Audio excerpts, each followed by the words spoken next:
ஆன்மீக அன்பர்களுக்கு பக்திலயத்தின் பணிவான வணக்கம். மகாபாரதத்தில் நமக்கு தெரியாத சில விஷயங்கள் உள்ளது. அதில் முக்கியமான ஒரு தகவல் இது. பாண்டுவிற்கும் குந்திதேவிக்கும் பிறந்த மகன்கள் பாண்டவர்கள் ஐவர் என்பது தெரியும். பாண்டவர்களின் அன்னையான குந்திதேவிக்கு சூரியன் அருளால் பிறந்தவர் கர்ணன். ஆக மொத்தம் 6 பேர். கர்ணன் செஞ்சோற்றுக்கடன் தீர வேண்டி கௌரவர்களுடன் சேர்ந்து போரில் உயிர் விட்டான். அதன் பின்புதான் பாண்டவர்களுக்கே கர்ணன் தங்களது மூத்த சகோதரன் என்று தெரிந்தது. போரில் தங்களால் கொல்லப்பட்ட துரியோதனன் உட்பட 100 கௌரவர்களுக்கும் அந்த வம்சத்தின் மூத்த அண்ணனாக இருந்து தர்மர் அந்திம காரியங்களை செய்தார்.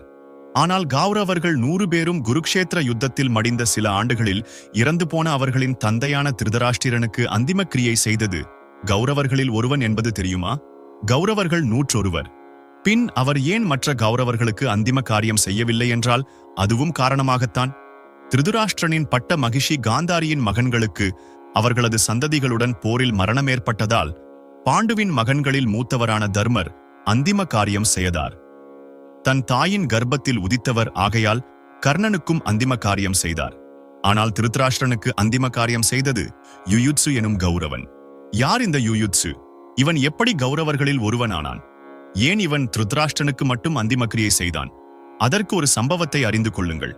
குருக்ஷேத்திர யுத்தத்திற்காக தேர்ப்படை, யானைப்படை, குதிரைப்படை, காலாட்படை என பாண்டவர்களின் 4 வகை படைகள் ஒருபுறம் நிற்க, எதிர்ப்புறம் கௌரவர்களின் 4 வகை படைகளும் அணிவகுத்து ஒன்றுக்கொன்று எதிரெதிராக நின்றிருந்தன. இருபுறமும் மாபெரும் வீரர்கள் கூட்டம், கையில் வாளோடும் வேலோடும் வில் அம்பு கதை முதலிய ஆயுதங்களோடும் போரிடத் தயாராய் துடிதுடிப்புடன் காத்திருந்தனர். அதிவிரைவில் யுத்தம் தொடங்கப் போகிறது. இடைப்பட்ட நேரத்தில் அர்ச்சுனன் தன் தேர்தட்டில் சாரதியாக வீற்றிருந்த ஸ்ரீகிருஷ்ணரை பணிவோடு வணங்கி நேராக பார்த்து மெல்லிய குரலில் உரிமையுடன் கேட்டான். கண்ணா, இதோ யுத்தம் தொடங்கப் போகிறது.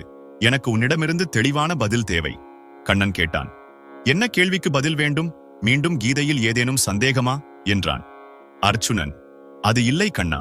இந்த போரில் துஷ்டனி கிரகசிஷ்ட பரிபாலனம் தானே உன் கொள்கை? அதாவது தீயவர்களை அழித்து அடியவர்களை காப்பாற்றுவது, சரிதானே? அப்படியானால் கௌரவர்கள் மொத்த பேரும் அழிவார்கள் அல்லவா என்றான் கண்ணன். அர்ச்சுனா, நீ சொன்னதில் ஒரு பாதி சரி, ஒரு பாதி தவறு. தீயவர்களை அழிப்பேன், ஆனால் கௌரவர்கள் அத்தனை பேரும் அழிவார்கள் என்று சொல்ல முடியாது. கௌரவர்களில் நல்லவர் யாரேனும் இருக்கலாம் அல்லவா என்றான். இதை கேட்ட அர்ச்சுனன் துணுக்குற்றான். கௌரவர்களில் நல்லவரா? பீஷ்மர், துரோணர், கிருபர், சல்லியன் போன்ற நல்லவர்களெல்லாம் கூட கௌரவர்களுடன் இருப்பதால் அழிய வேண்டியவன் தானே. 100 கௌரவர்களும் அழிக்கப்பட வேண்டியவர்கள் தானே கண்ணா என்றான். கண்ணன் கலகலவென நகைத்தான். 100 கௌரவர்கள் அழிக்கப்படுவார்கள் என்பது சரியல்ல அர்ச்சுனா. கௌரவர்களில் 100 பேர் அழிக்கப்படுவார்கள் என்பதே சரி என்று புதிராக பதில் சொன்னான். நீ சொல்வது புரியவில்லை கண்ணா என்றான் அர்ச்சுனன். கண்ணன், பொறுத்திரு, புரியும் என்றார். இவர்கள் இப்படி உரையாடிக் கொண்டிருந்த போது தர்மபுத்திரன் யுத்தக்களத்தின் மையப் பகுதிக்கு வந்து நின்றார். ஏதோ முக்கியமான ஒன்றை அறிவிக்கும் நோக்கில் வந்திருக்கிறார் என்பதை அவர் நின்ற தோரணையே இருதரப்புக்கும் தெரிவித்தது. இருதரப்பு வீரர்களும் அமைதி காத்தனர். துரியோதனன் தர்மரையே வெறித்து பார்த்தவாறு அவரது அறிவிப்பை கேட்க காத்திருந்தான். தர்மர் ஒரு அறிவிப்பை உரத்துச் சொல்லலானார். வீரர்களே, விரைவில் தர்ம யுத்தம் தொடங்கவிருக்கிறது. இப்போது நம் இருதரப்பு வீரர்களுக்கும் ஒரு சந்தர்ப்பம் அளிக்கப்படுகிறது. எங்கள் அணியிலிருந்து யாரேனும் கௌரவர்களான துரியோதனன் அணிக்குச் செல்வதானால் செல்லலாம். துரியோதனன் அணியிலிருந்து யாரேனும் பாண்டவர்களான எங்கள் அணிக்கு வருவதானாலும் வரலாம். வீரர்களே, எந்த அணியில் தர்மநெறி மிகுந்து இருக்கிறது என்று கண்டுணர்ந்து அதன் பொருட்டு தங்கள் நிலைப்பாட்டை மாற்றிக்கொள்ள விரும்பினால் இது கடைசி சந்தர்ப்பம் என்றான். மேலும் அப்படி அணி மாறுகிறவர்கள் மேல் இரு தரப்பினரும் எந்தவித நடவடிக்கையும் எடுக்கலாகாது. அப்படி அணி மாறியவர்கள் அவரவர்கள் சார்ந்த புதிய அணியின் தரப்பிலேயே போரிடுவார்கள் என தர்மர் கம்பீரமாக அறிவித்துவிட்டு சற்று நேரம் அமைதியாய் காத்திருந்தார். அர்ச்சுனன், பீமன், நகுலன், சகாதேவன் 4வரும் தர்மனின் அறிவிப்பை கேட்டு வியந்தார்கள். தர்மபுத்திரரின் அறிவிப்பு அவரது உயர்ந்த பண்பாட்டை இரு அணியினருக்கும் புலப்படுத்தியது. இந்த கடைசி சந்தர்ப்பத்தில் யாரேனும் கட்சி மாறுவார்களா என்ன? தர்மர் தமது மாபெரும் படையை பார்த்தார். யாரும் இருந்த இடத்தை விட்டு ஒரு துளி அசைவையும் காட்டவில்லை. துரியோதனன் தரப்பு படை வீரர்களை கேள்விக்குறியுடன் பார்த்தார் தர்மர். என்ன ஆச்சரியம்! ஒரே ஒரு தேர் மட்டும் அதில் அமர்ந்திருந்த வீரனை தாங்கி கௌரவர்கள் பக்கமிருந்து பாண்டவர் பக்கம் மெல்ல நகரத் தொடங்கியது. யார் அது? நம் தரப்பிலிருந்து பாண்டவர் தரப்பிற்கு கட்சி மாறுவது? துரியோதனன் உரத்த குரலில் கூச்சலிட்டான். அந்த தேரில் அமர்ந்திருந்த வீரனை நோக்கி அம்பெய்யவும் முற்பட்டான்.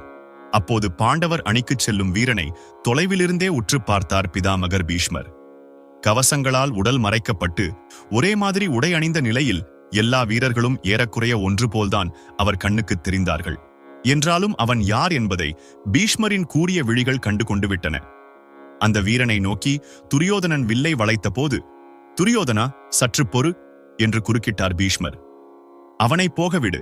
தர்மபுத்திரன் கட்சி மாறுபவர்கள் மேல் எந்த நடவடிக்கையும் எடுக்கலாகாது என்றானே.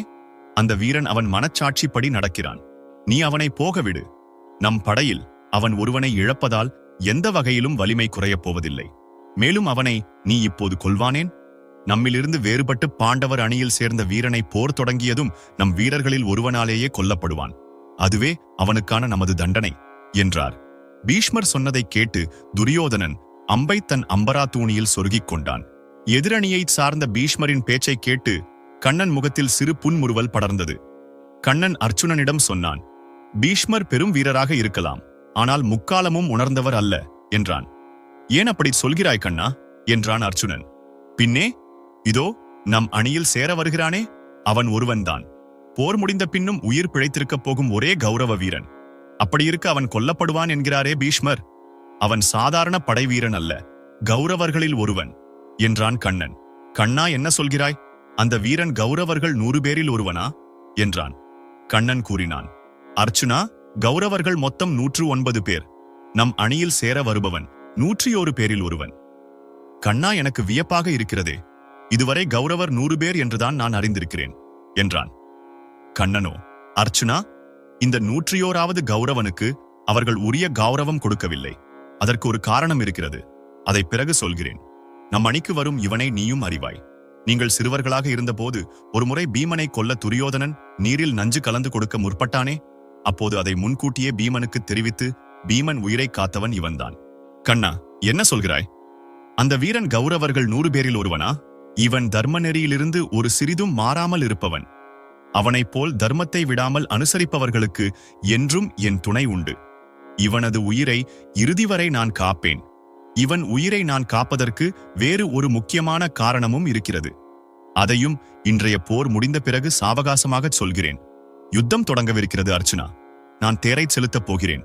நீ காண்டீபத்தை எடுத்துக்கொண்டு தயாராகு" என்றபடியே கண்ணன் தேர் குதிரைகளின் லகானை பற்றி அதைச் சொடுக்கத் தயாரானான்.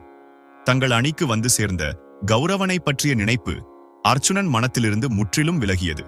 அவன் போரிடத் தயாரானான். சூரியன் அஸ்தமனமானதும் முதல் நாள் போர் அவ்வளவில் முடிவடைந்தது. மறுநாள் காலை போரில் மீண்டும் சந்திப்போம் என்று முழக்கமிட்டு கௌரவர்களும் பாண்டவர்களும் அவரவர் பாசறைக்கு திரும்பினார்கள். பாண்டவர் அணியில் புதிதாய்ச் சேர்ந்த கௌரவ வீரனை தன்னுடன் அழைத்துக் கொண்டு பாண்டவர்கள் தங்கியிருந்த இருப்பிடத்திற்கு வந்து சேர்ந்தான் ஸ்ரீகிருஷ்ணன். பஞ்ச பாண்டவர்கள் மட்டுமல்ல, அங்கே அவர்களது மனைவி பாஞ்சாலியும் தாயார் குந்திதேவியும் கூட அமர்ந்திருந்தார்கள். யுத்தம் எத்தனை நாள் நீடிக்குமோ என்ற கவலை குந்தியின் மனத்தில் கவலை படர்ந்திருந்ததை அவள் முகம் தெரிவித்தது. தலைவிரி கோலமாக அமர்ந்திருந்த பாஞ்சாலியின் கண்கள் தன்னை அவமானப்படுத்திய துச்சாதனன் மேலும் துரியோதனன் மேலும் கொண்ட தாளாத கோபத்தால் சிவப்பேறியிருந்தன. "கண்ணா, வா வா" என்று கண்ணனை பரவசத்தோடு வரவேற்றாள் குந்திதேவி. பாஞ்சாலியும் கண்ணனை இன்முகம் பொங்க அழைத்தாள்.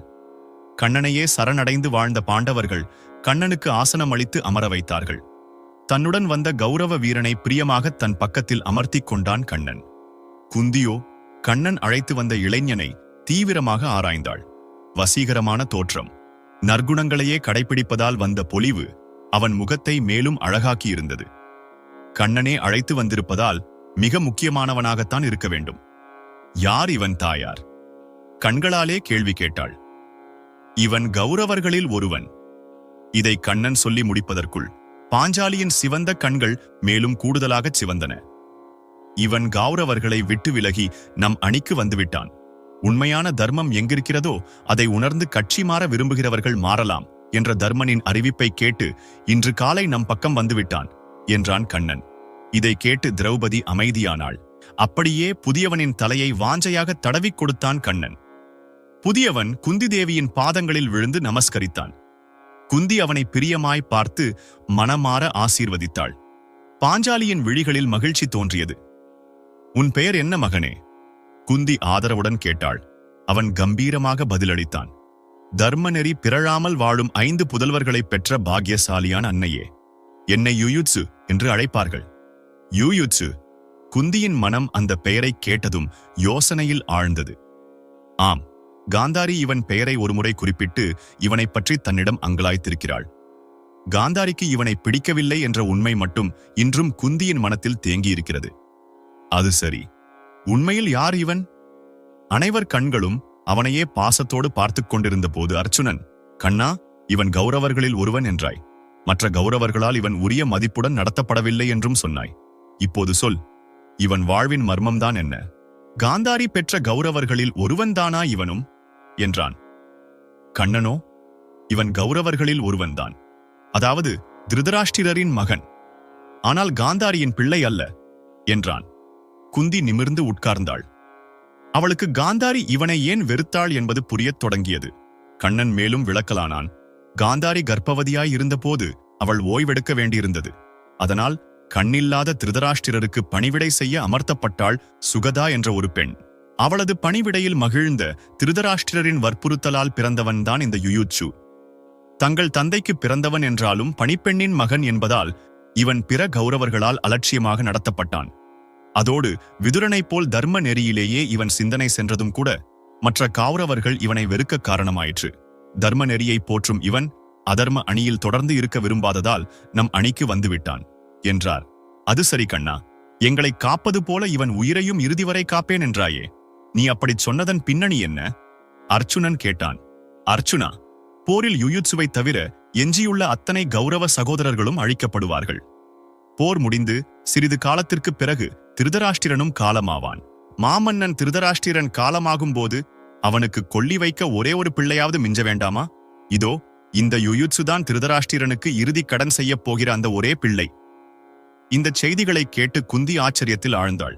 கௌரவ சகோதரர்கள் 101 பேர் என்று திடீரென்று வெளிப்பட்ட இந்த உண்மை எனக்கு வியப்பாக இருக்கிறது என்றாள் அவள். அவளை பாண்டவர்கள் அனைவரும் ஆமோதித்தனர். யுதிஷ்டிரர் யுயுட்சுவை இழுத்து அணைத்துக் கொள்ள பிற பாண்டவர்கள் அனைவரும் மகிழ்ச்சியுடன் அவனை தட்டிக் கொடுத்தார்கள். கண்ணனின் தயவால் தர்மம் வென்றது. பின்னொரு நாள் திருதராஷ்டிரன் மறைந்த பின் யுயுட்சு தன் தகப்பனாருக்கான அந்திமக் கடனை கண்ணன் விருப்பப்படியே செய்தான். பக்திலயம் சேனலை சப்ஸ்கிரைப் செய்து புதிய வீடியோக்களை உடனுக்குடன் பெற்றிடுங்கள். பெல் பட்டனை மறக்காமல் பிரஸ் பண்ணவும். உங்களுக்கு இந்த வீடியோ பிடித்திருந்தால் நண்பர்களுக்கு ஷேர் செய்யவும். நன்றி. சர்வம் கிருஷ்ணார்ப்பணம்.